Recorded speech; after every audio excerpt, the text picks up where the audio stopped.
किसी ने क्या खूब कहा है कि जंगल में जो सीधे पेड़ होते हैं वह सबसे पहले काटे जाते हैं और जो टेढ़े मेढ़े से पेड़ होते हैं वह सदियों तक जंगल में खड़े रहते हैं। एक बच्चा अपने पिता के साथ एक जंगल में घूमने के लिए जाता है। उसने देखा कि एक शेर हिरन का शिकार कर रहा था। वह देखकर उस बच्चे के मन में करुणा का भाव उदय होता है। अपने पिता से कहता है कि पिताजी, वह हिरन तो कमज़ोर है, वह शेर उसको खा रहा है, हमें उस हिरन को बचाना चाहिए। यह सुनकर पिता ने कहा, वह शेर भी तो भूखा है, अगर तुम हिरन को बचाओगे तो तुम शेर के लिए बुरे बन जाओगे। इस परिस्थिति में तुम क्या कर सकते हो? अब यह बात हम सबके लिए सोचने की है कि एक जगह हम किसी का फ़ायदा कर रहे हैं तो दूसरी जगह किसी का नुकसान कर रहे होते हैं। जैसे एक सिक्के के दो पहलू होते हैं, उसी तरह अच्छाई और बुराई के दो पहलू होते हैं। तो सवाल यह है कि किसी भी आदमी को कोई अच्छा काम करना है, अच्छा बनना है तो वह किस तरह का काम करे जो किसी को आहट ना पहुंचाए। तो आज की कहानी, उसमें आपको कर्मों का पूरा ज्ञान मिलेगा। असल में कर्म क्या है और अच्छे कर्म क्या होते हैं। इससे पहले कि आप इस कहानी में खो जाए, इस चैनल को सब्सक्राइब ज़रूर करें। बात उस समय की है कि जब गुरुकुल में शिक्षाएं हुआ करती थी। मतलब गुरुकुल में बच्चे सीखने के लिए जाते थे, वहीं पर रहते थे, वहीं पर प्रगति का आनंद लेते थे और वहीं पर अपने शिक्षा ग्रहण करते थे। ऐसे ही मोहन नाम का एक लड़का गुरुकुल में पढ़ाई करने जाता है। उसके माता पिता उसे बचपन से ही गुरुकुल में भेज देते हैं। गुरुकुल जाने के बाद बहुत सालों तक वह अपने मित्रों के साथ बहुत अच्छी शिक्षा ग्रहण करता है।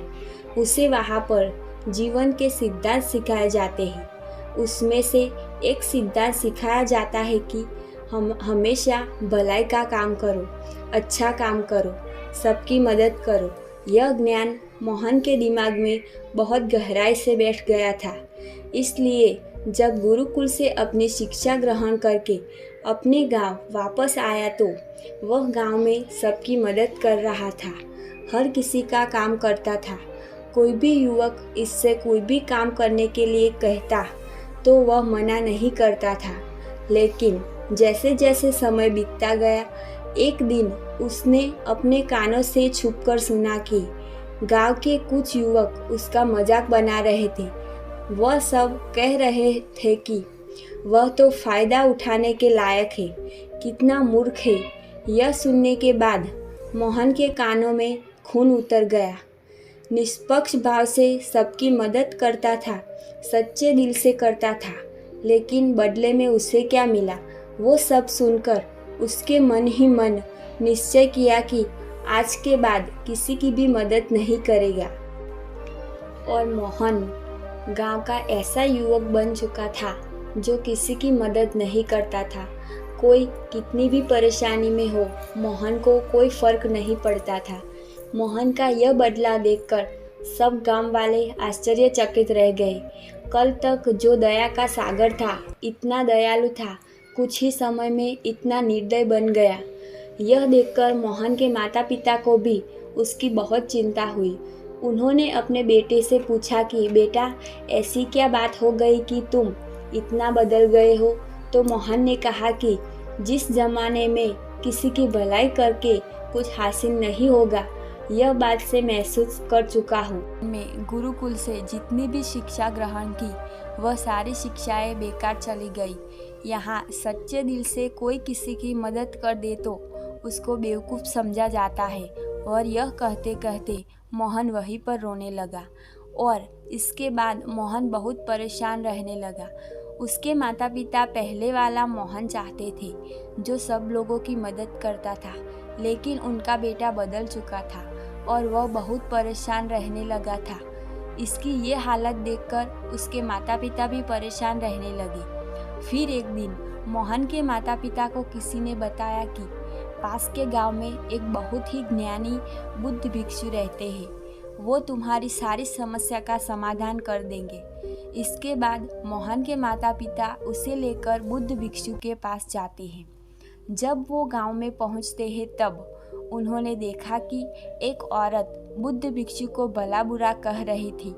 वो कहती है कि सुबह सुबह भीख मांगने आ जाते हैं। यह सुनकर भी वो बुद्ध भिक्षु शांत खड़ा था। वहाँ से भिक्षा नहीं मिली तो वह दूसरे घर चला गया। वो सब दृश्य मोहन देख रहा था।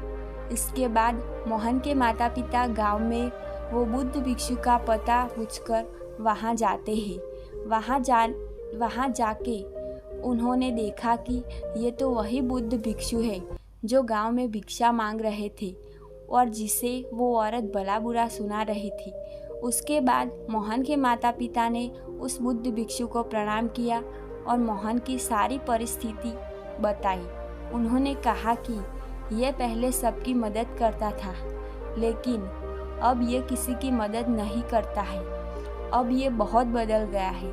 कृपया गुरुजी इसका मार्गदर्शन करें। इससे पहले वो बुद्ध भिक्षु मोहन के माता पिता को कुछ कहते, इससे पहले जो गांव में बुद्ध भिक्षु को भला बुरा कह रही थी, वो औरत अपने बेटे को लेकर वहां आ पहुंची और कहती है कि मेरा बेटा बहुत बीमार हो चुका है, कृपया इसका इलाज करें।